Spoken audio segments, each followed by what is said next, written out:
Wow, really just wow. What's up, everybody? Hope you're all doing well. Welcome back to more CSGO news. And why I am saying wow is because CSGO news over the past, well, for a long time now, but especially this week so far, has been absolutely nuts. And I am grateful to be here every single day to break it down for all of you guys. Of course, yesterday, as of last night, it was actually Simple being banned for 7 days on Twitch for using a homophobic slur. I'll link our video down below if you guys did miss that. Alongside that, though, now we have an interview that Coldzera did exclusively a few days back.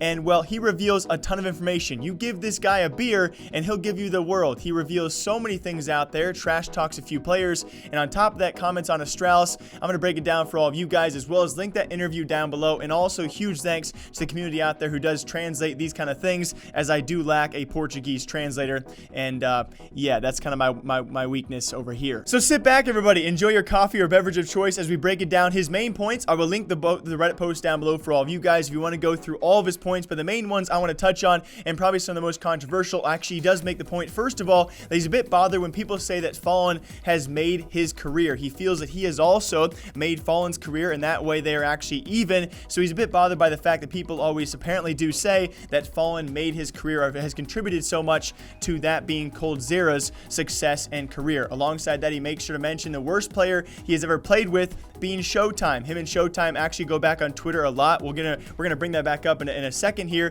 He also makes sure to note as well, the worst player in MIBR since 2018 was also Phelps. The worst player he's ever played against was Zeus.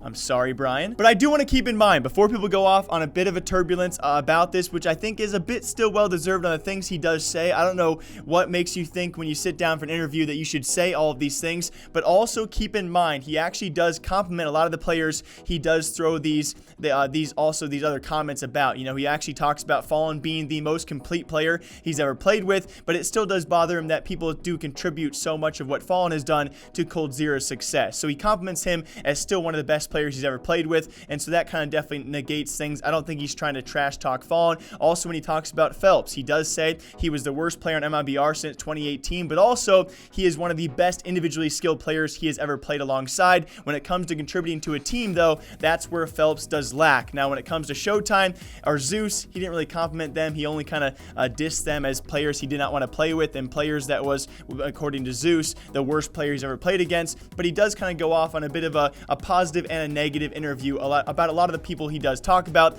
FNX being included. He does love the guy. Apparently, he does compliment him, but also notes on his downsides of him being kind of a ticking time bomb, and that's why they tried to bring him back, but it was never successful when they did actually come into fruition of bringing him fully back on the team. So a quick note there, guys. Yes, he does say a lot of weird things in the interview, which kind of, you know, trash talks players, exposes players, but he does also bring in a positive light about many of the players he does mention, besides Zeus, besides Showtime. But the most interesting part of the entire interview, which I will also link down below for all of you guys if you do, you know, want to try and translate that as you listen to it as well. Very interesting point about Astralis. He does make sure to mention that apparently those two teams were close friends. When MIBR was on top a couple years back, they were hanging out a bunch. When Astralis took over #1 and became very dominant, they stopped hanging out with MIBR, and apparently it came time to a club. You know, one time they were at a club, and Coldzera approached Device about this, about them not hanging out anymore, and according to Coldzera's words, when he confronted Device about this, telling Device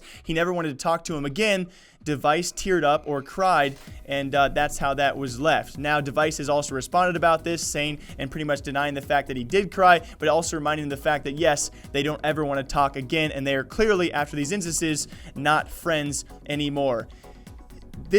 I don't really know how to react to this one, guys, especially when the first thought that kind of crossed my mind was, and I don't want to diss on anyone here, but, you know, people often represent me or see me as a lookalike to Device, so I almost take offense to this story. Is that weird?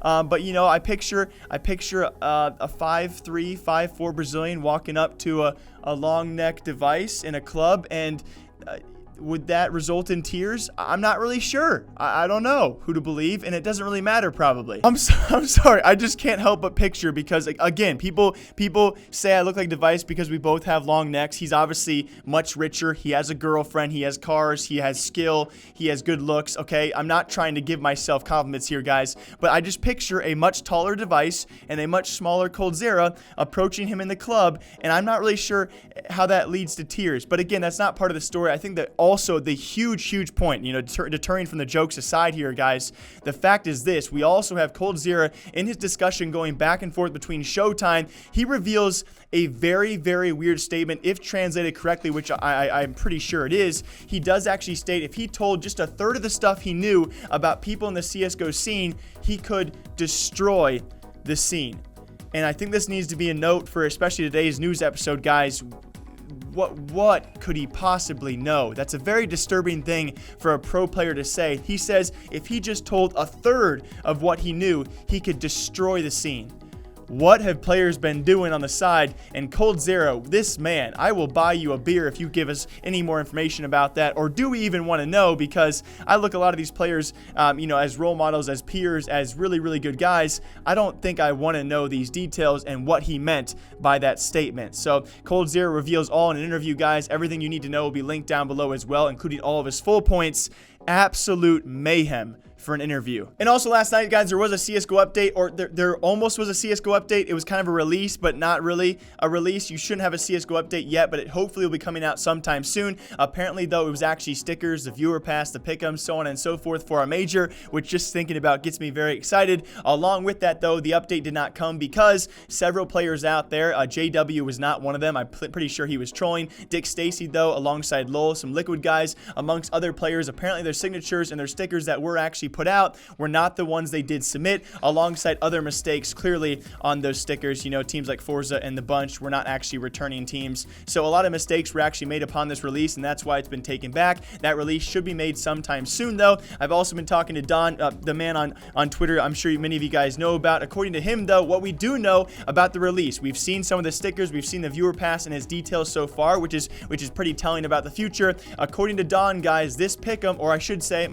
correct me here, the coins earning a diamond coin should be easier this time around. It just comes down to whether or not you actually trust Don Hossie, which can be a pretty tough thing to do. But I will say, so far from what I've seen, these stickers are certainly different from other major stickers. We'll of course wait for release and Zeus's video about this, or Zeus's video about this, to see what he thinks about it, because the gold stickers are going to be very different. I don't think near as flashy, but these are very different stickers, which I do like so far, and we'll see how they actually look in game once they are officially released. Also, guys, come back here tomorrow because more CSGO news will be coming. I kept a few stories out of the limelight today, hopefully to be brought in tomorrow, because some big things are actually going on currently in CSGO news. Obviously, release of the stickers will be one of them, so I'll have a packed episode here for you guys tomorrow, breaking down stickers, breaking down other CSGO news that has happened so far this week, in a week of craziness for CSGO. As always, my name is Jake. I hope you guys all enjoy. Until next time, take care of yourselves. I will see you back here sometime soon. All right?